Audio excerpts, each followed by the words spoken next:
Едно нещо, ако знаеш, че трябва да бъде свършено, най-добрият момент да го свършиш е днес. Добре дошли в YouTube сериите по пътя към първия милион, в които ще ви взема на пътешествието, през което минавам, с хората, които се срещам, в преговори с клиенти, какъв точно тип бизнеси съм се насочил, всичко, което ми се случва в ежедневието. Защо да гледам, сега някой ще попита. Истината е, че аз съм търсил подобен тип серии, които са по-специфично за бизнес и не съм успявал да открия. Искал съм да видя какво се случва в ежедневието на някой, който е на окей ниво, който минава през някакви трудности. Искал съм да влезна в срещите на хората, но така и не успях да намеря. И вуаля, роди се идеята, както със всичко на този свят, когато не намираш нещо, решаваш да го направиш. В тези серии ще откриете много искреност, ще повдигаме на въпрос основни болки на предприемачите и ще намираме заедно решения. Тук няма да бъда подправен, ще снимам както трудни моменти, така и добрите моменти. Ще ви снимам когато уча уроци, как ги уча, защо ги уча. Така че хора, аз се вълнувам за тези серии, защото това е нещо, което съм отлагал много дълго. И вчера имах цял ден време на плануване за това какво мога да правя за YouTube. И това се роди като идея. Така че, взимам ви днес с мен. На път сме за първата среща за деня, която е в 9:30. Много наскоро станах ментор, съветник на една компания, която е за електрически байкове. Концепцията е много интересна. Един млад предприемач се е сетил, че в града има нужда от VIP премиум услуга за байкове, които компаниите да наемат за своите служители. И по този начин компаниите да предлагат бонуси на своите служители, да печелят бонус точки в сферата на екоразвитието на компанията. И от година и половина компанията не може да се завърти по начина, по който се очаква. И това е мой познат, с който от дълго време си говорим. Аз знам за бизнеса му, знам за проблемите, съветвал съм го преди.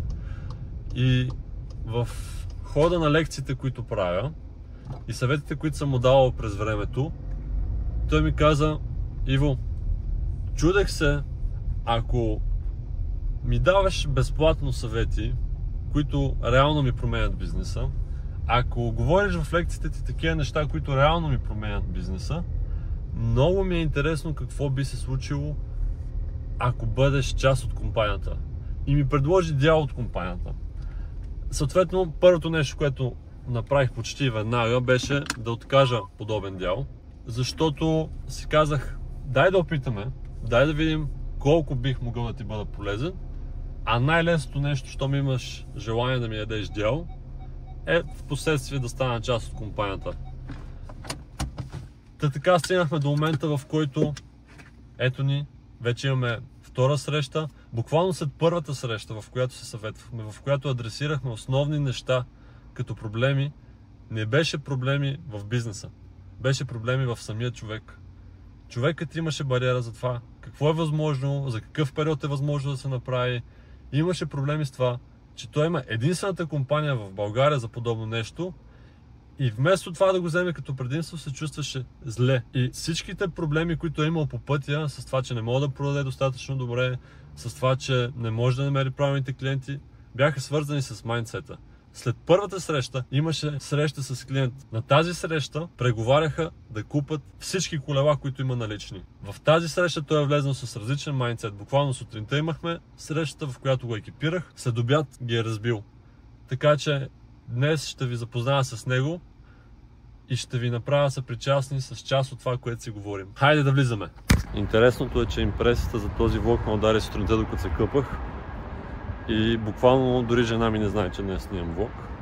Така че Крис ще бъде първият човек, който разбира реално, че съм започнал да снимам такива серии. Сега ще го изненада към мен. Ето го. Крис, добре дошъл в моя YouTube канал. Много се радвам, че първи. вече съм част от него. Ама ти си първият, който разбира. Ега ти кефа. Сутринта станах и реших да го направя. Отдавна си мислех. Влиза някакъв влогър тук в света. Отдавна си мислех. Вече се случва. Ега ти Станах влогър. Не е влогър. По-скоро ще правя серия, в които ще разказвам на хората това, което се случва. И запознах ги с малко твоята история. Окей. И днес ще снимам малко така бирол кадри, в които ще видят част от това, което правим. Останете. Супер. Така, както обещах, ще ви направя съпричастие от всичко, което правя през деня. И тук в разговора се ражда един много интересен въпрос, който мисля, че много хора има проблем с него. Кажи ми какво каза буквално преди една минута, за да може да разбере аудиторията. Имам проблем, в който се притеснявам да продавам. Да. Притеснявам се да дърпам черпата към себе си и много често пренебрегвам собствените си нужди в името да отготвя на другите хора. Добре. Сега, основен проблем на хората, които продават, е, че си мислят, че трябва да вземат нещо, че пробутват нещо. Докато си мислиш, че пробутваш нещо, винаги се чувстваш неудобно. Но основният начин, по който мога да заобиколиш цялото това нещо, цялото това притеснение и ще разчупиш 90% от бариерите, е като си поставиш много ясни цели и си отговориш на въпроса защо го правя това, което правя. Обикновено хората ни е трудно да правим нещо, което правим, да дърпаме чергата в наша посока, защото ти не знаеш защо дърпаш. Ти имаш чувство, че дърпаш само защото примерно, да, трябва да вземеш. А реално трябва да стои нещо много по-голямо за цялата ти цел. Когато нямаш цел и правиш 10 обаждания, ти нямаш реалната причина да правиш тези 10 обаждания.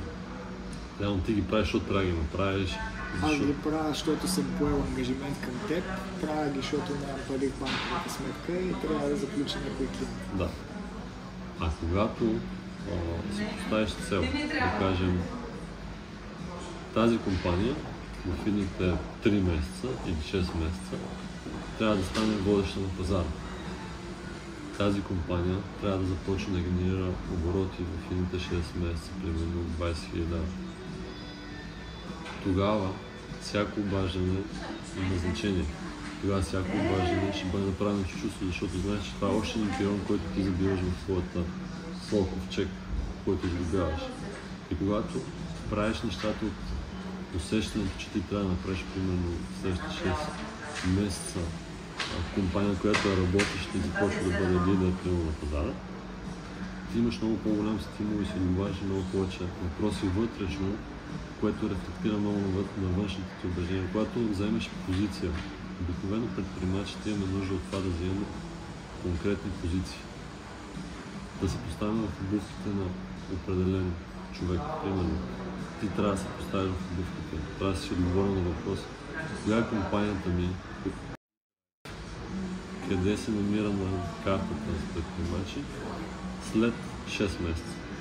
На картата с компания след 6 месеца. Когато ти разбереш коя е твоята компания след 6 месеца или след една година,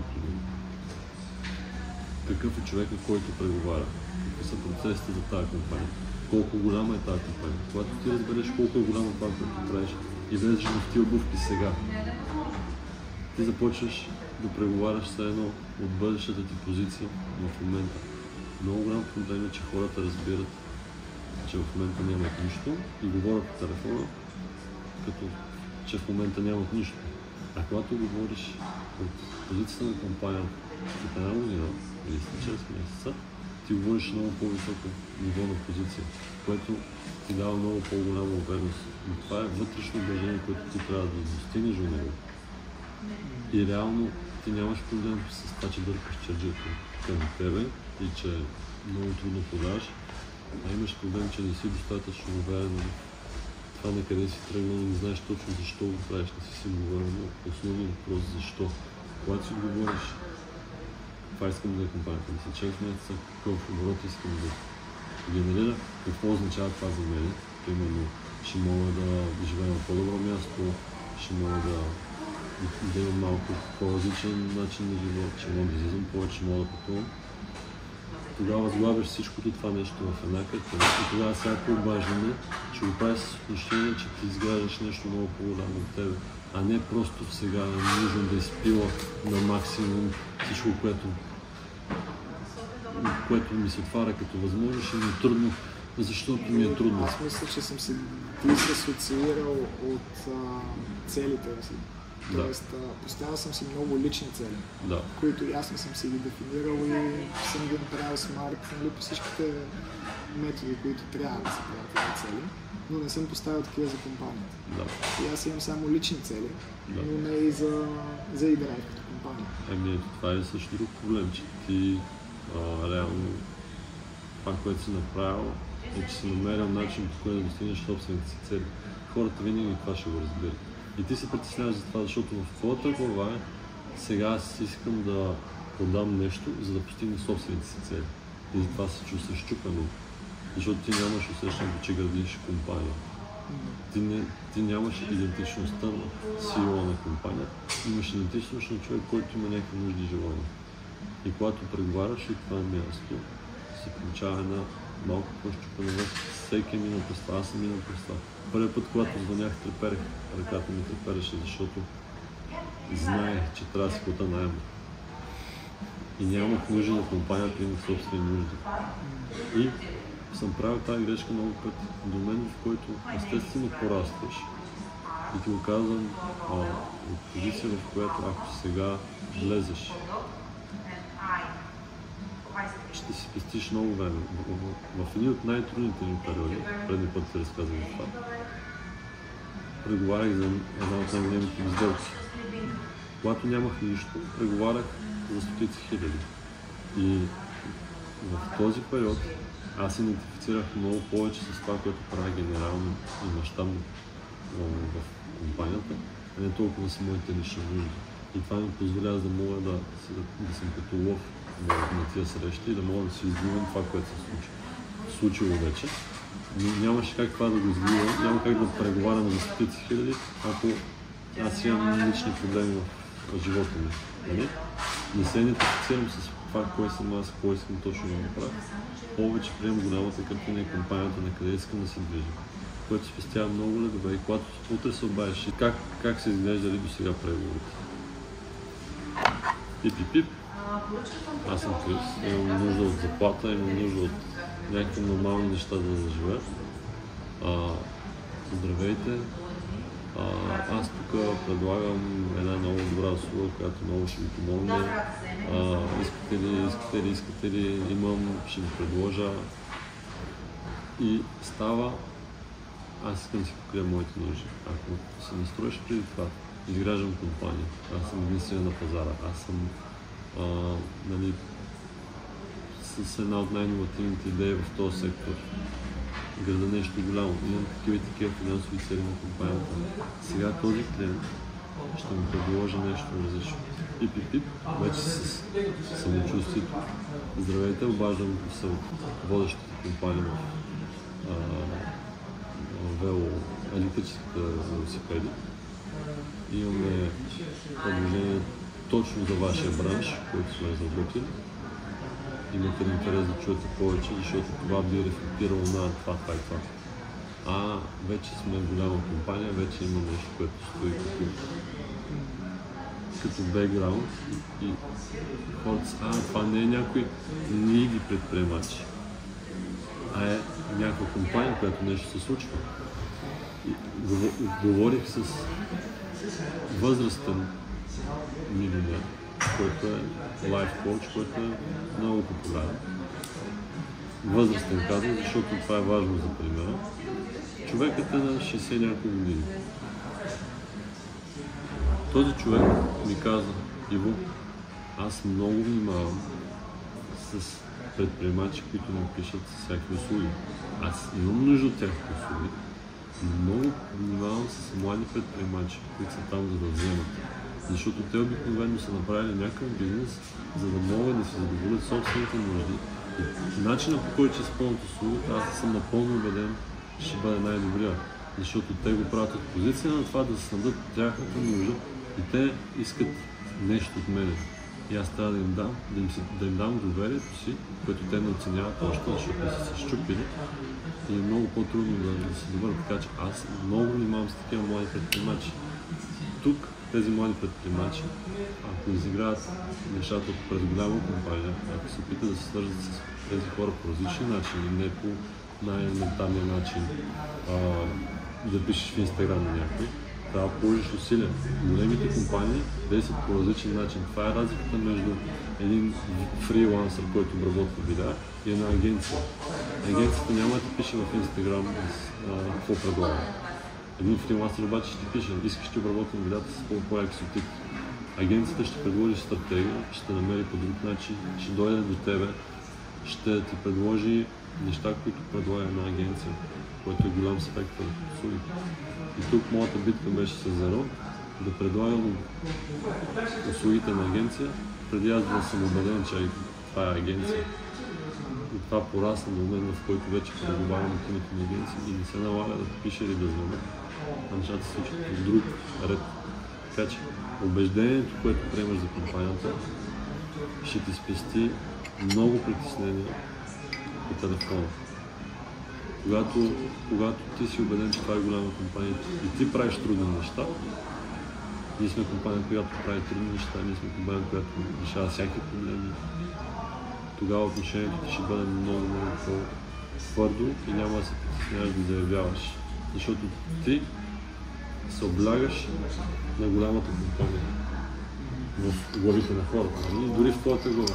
Аз се облягам на това, което компанията прави. Аз вече не съм Крис, който продава, аз съм вече компанията, която продава. И когато си с това отношение, наистина. Не съм се откачил също така напълно от старите. Да. Тоест, в процес на откачане съм, ама този процес на откачане последните 2 години се откачам. Да.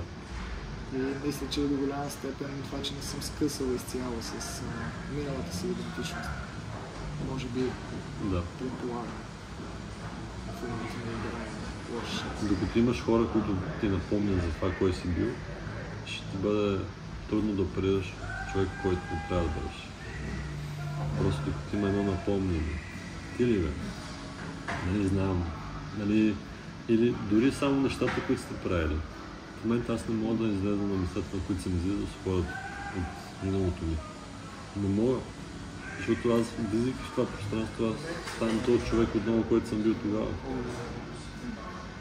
Така че най-бързият път в случая, щом все още си в тази ситуация, е просто да се дистанцираш. Не е нужно да им заявяваш нещо. Те сами ще усетят. Просто нямам време да работя върху нещо. Трябва ми време, съжалявам, по-натам се видим. В един момент, в който нещата студяват, става ясно, че са взели своя край. Но много е важно да се видиш.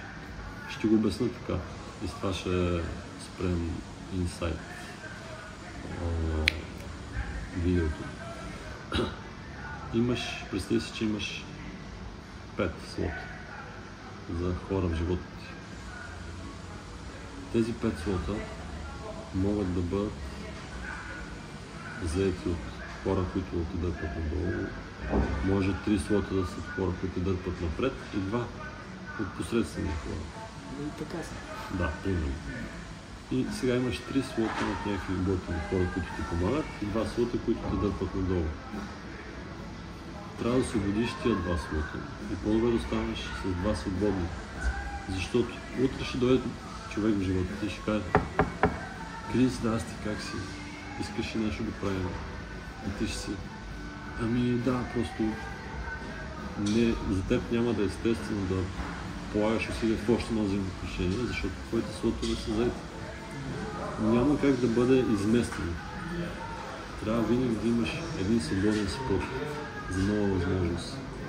И когато си изгърмял слотовете за слаби възможности, просто не идват нови хора в живота. Така че по-добре е да останеш дори понякога без никакви хора.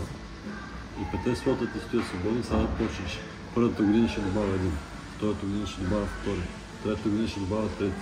И вече слотовете ти стават на хората, на които искаш да приличаш, когато имаш тези 5 слота от възможно най-успешни хора. Знаех, че 6-тия ще бъде съвкупността.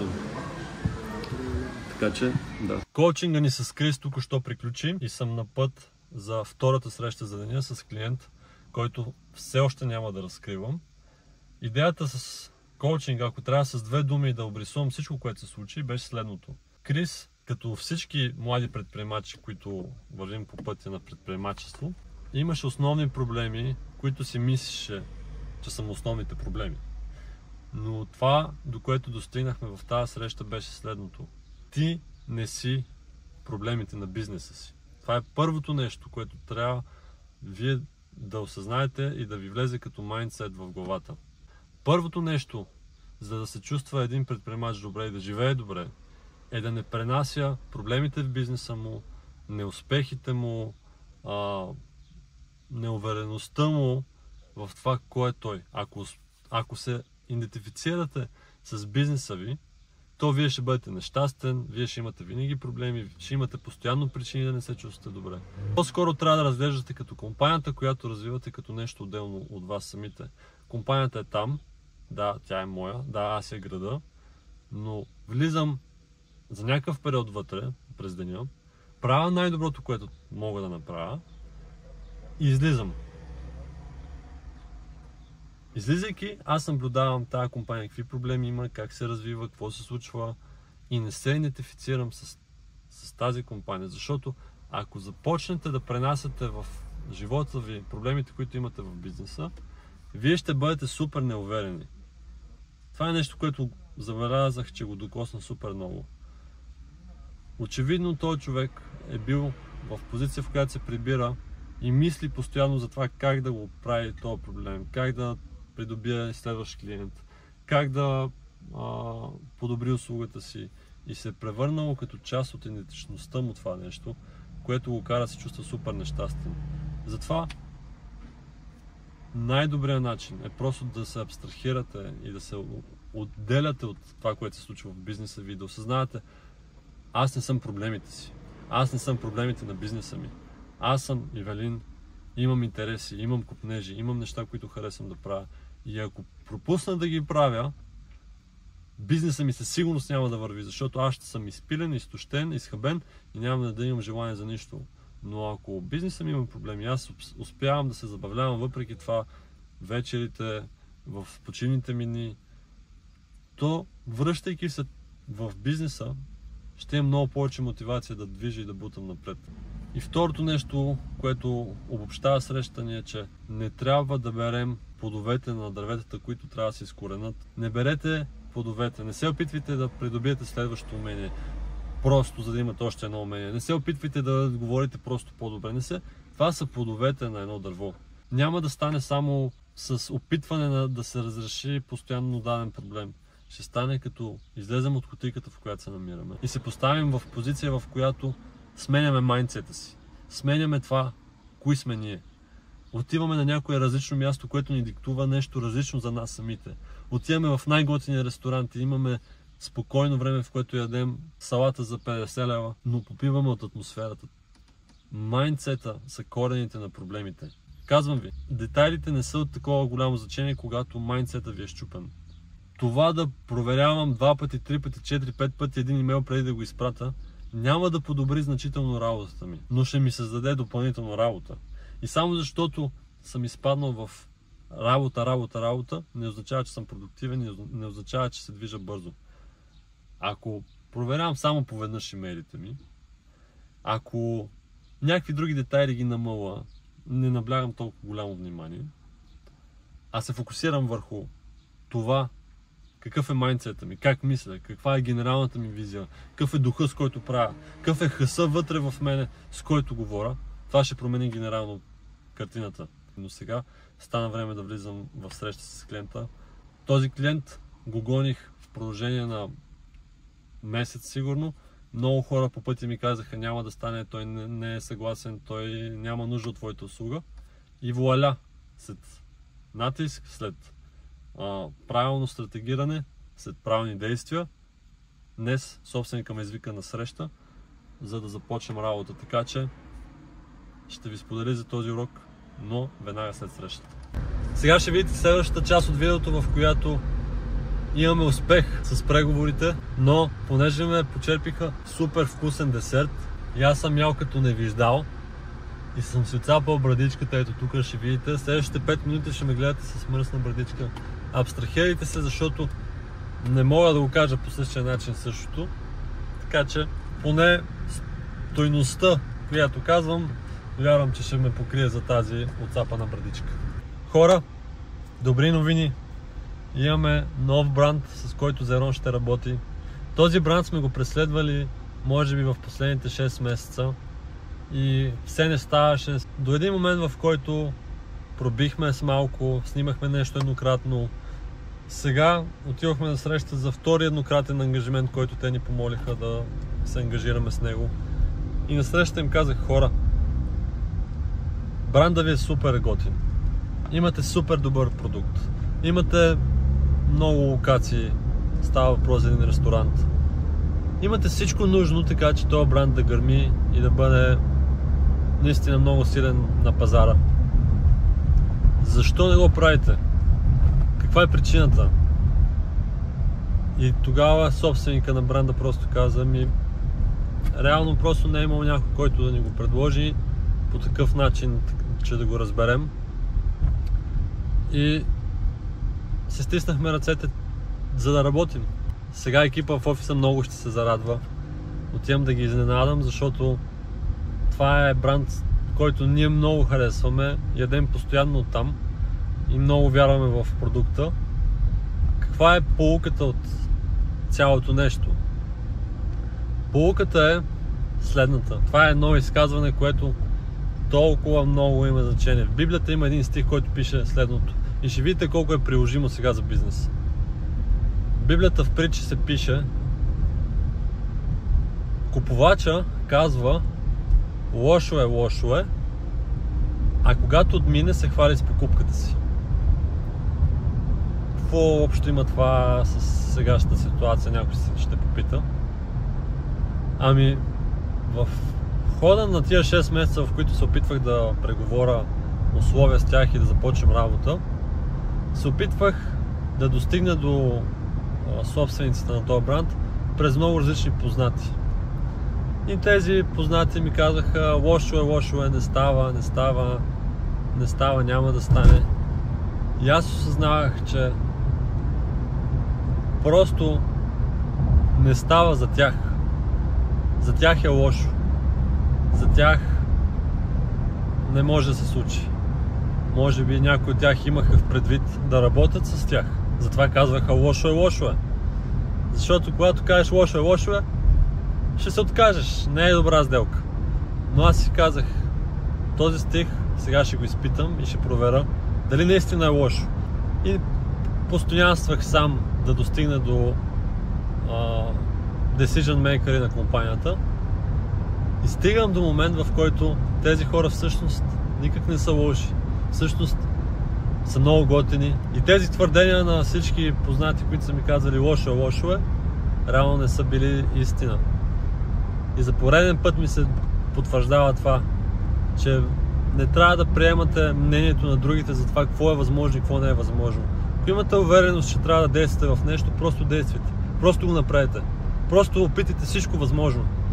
И вижте какво ще се случи. Днес е хубав ден, защото първата среща коучинга мина супер. Втората среща мина супер. Имаме затворен клиент.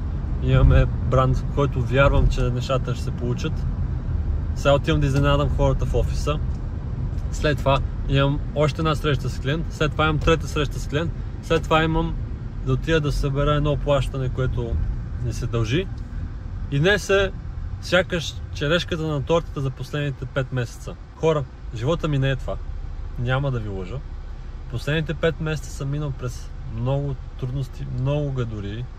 И за пръв път, може би от 5 месеца, ми се събрах толкова добри новини в един ден. Но това го снимам днес, за да може да ви закача. За да може да видите какви са плодовете на работата. Защото никой не иска да гледа какъв е труда за тази работа. колко ни е коствало през тези месеци време, усилия, нерви, труд, неспокойство най-вече, за да се случат тези неща. И сега изведнъж се случват. И днес е страхотно начало на влог деня, защото е ден пълен с уроци и добри новини. Но в процеса ще ви снимам много от нещата, които се случват, които не са чак толкова добри новини. Които всъщност са грозната истина и реалност на това, което се случва в бизнес света. Така че, гайс, вълнувам се за този YouTube канал и ви благодаря за всяка секунда и минута, която гледате, защото това подкрепя това, което правим, и ще съм благодарен това да достигне до повече хора, за да се осмисли повече трудът ми. Защото аз ще влагам всичко през цялото време в тия влогове, но от отклика зависи до колко хора ще достигне труда ми, така че ще се труда, ще бъда тук за вас, ще ви давам най-готините уроци, ще ви показвам всякакви моменти и ще бъда благодарен като отплата на всичко безплатно, което учите, просто да споделяте мълвата за това, което се случва. Защото всички, които са в този канал, съм сигурен, че са част от изключението. И без значение, че се борят с проблемите, които се борят, аз знам, че сте на път да бъдете най-готините, най-успешни, най-усмихнати, най-широко скроени, вярващи хора, които е възможно да съществуват на нашата територия. Буквално след 5 минути съм в офиса. За вас след точно 13 секунди ще видите как съм вече в офиса. Бай-бай! Офис градата, където е нашия офис, и ще изненадам екипа, като първо ще им кажа, че се снимам за моя влог. Нищо специално. След това ще им слушате за клиента.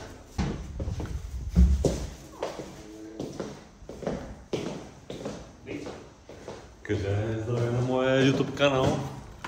Здравей. Снимам влогове вече, хора. Не си. Много хубава тениска, между. Благодаря. Но изпреварих я. Тя трябваше да почне преди мен, но аз изпреварих. Сега ще ви покажа как се прави. Тя почне иска да снима влогове. Само да кажа, че съм си направила YouTube канал. Просто не съм ви казала. Ивана, ти качваш?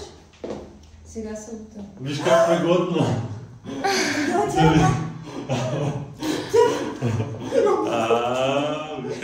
Събота. Виж, дадох и пуш, тя нямаше да окачи в събота, обаче сам видя и веднага. Аз събота ще окача. Не я обещал. Да, ти вече работи. Така. Носа ви десертчета с пушетите. Да. Да. Ти от тирамису обичаш? Да. Ти обичаш тирамису? Да. Ето. Вече сме в... Това е специално. Кажи. Защото... Кажи, айде. Так. Арчетито. Има ли цаца? Айде. Да, Инстаграм, ТикТок, стратегии, неща. Това може да е тъмнело. Гайс, вече е 8:00. Минаха ми почти всички срещи за деня. Остана ми само едно, която е най-сладката. Отивам да събера малко парички от една услуга, която съм продал. И реално мога да кажа, че денят беше много успешен, ползотворен, но това е един от тези дни, в които се случва overnight success.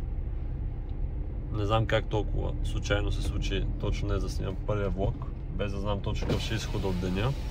Реално се разви доста неочаквано, имаш интересни обрати, но това е един от тези дни, които получаваш overnight success, след като 4 месеца си постоянство без никакъв пробив. Така че днес е ден на добри новини. Искам за всички, които гледате и се питате кога ще дойде моя момент, кога на мен ще ми се случи нещо хубаво, кога бизнесът ми ще се развие, кога изобщо може би ще стартирам бизнес. Спокойно. Идва и вашето време. И само защото до сега е било трудно, само защото до сега сте били по определен начин, не означава, че така ще бъде завинаги. Напротив, времето върви. И тези, които постоянстват, без да се отказват, без да недоволстват, без да си намират оправдания, това са хората, които женат успех. В постоянството, в трудностите, когато стоите наистина най-трудните моменти и не се откажете, и не си промените думите, които казвате, тогава идва наистина пробива.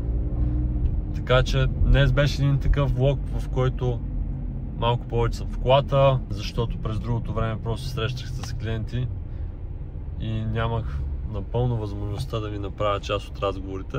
Но ще ви направя част от всеки разговор, от който може да бъдете част, така че да влезете там, където никой до сега не ви е показвал. Разговори, които са пълни с мъдрост и с сентенции. Ще се постарая мои близки приятели, които са влиятелни и постигнали неща, да могат да говорят точно на вас, да могат да обучат точно вас.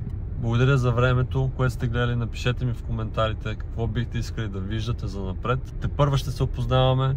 Влог, частта на канала ми е много непонятно как ще се развие, какво точно ще се случва. Но това ще бъде тази unscripted част от живота ми, в която съм себе си и не говоря по скрипт, а говоря от сърце, говоря от ситуация, това, което мисля. В края на деня имах един труден разговор с един от моите служители. Труден, говорихме за трудни неща. Човекът минаваше през трудности, въпреки че изглеждаше окей. Нямах представа, че си мисли определени неща, мисли си да се откаже скоро, т.е. мисли си да се отказва, превъзмогнал го е, но в крайна сметка ние сме хора и когато ни е трудно, мислим да си го направим отново лесно, възможно най-бързо.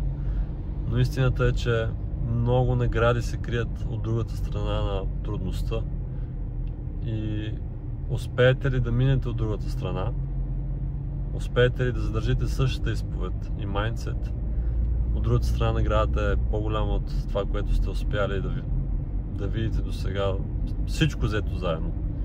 Така че важно е да комуникираме с хората, защото понякога не знаем какво си мислят. Важно е да комуникираме с роднините ни, важно е да питаме приятелите ни как са. В комуникацията се разрешават много неща. Така че един призив за край на видеото е: обърнете внимание на хората, които са около вас. Ако имате екип, обърнете специфично внимание на всеки от екипа ви. Ако имате приятели, обърнете им внимание, вижте ги как са. На семейството си обърнете внимание, вижте го как е. Говорете и предразполагайте хората да ви споделят, защото не знаете какво би изплувало в момент, в който един човек е предразположен да говори. Така че, ще се видим на върхът. Добре дошли в изключението.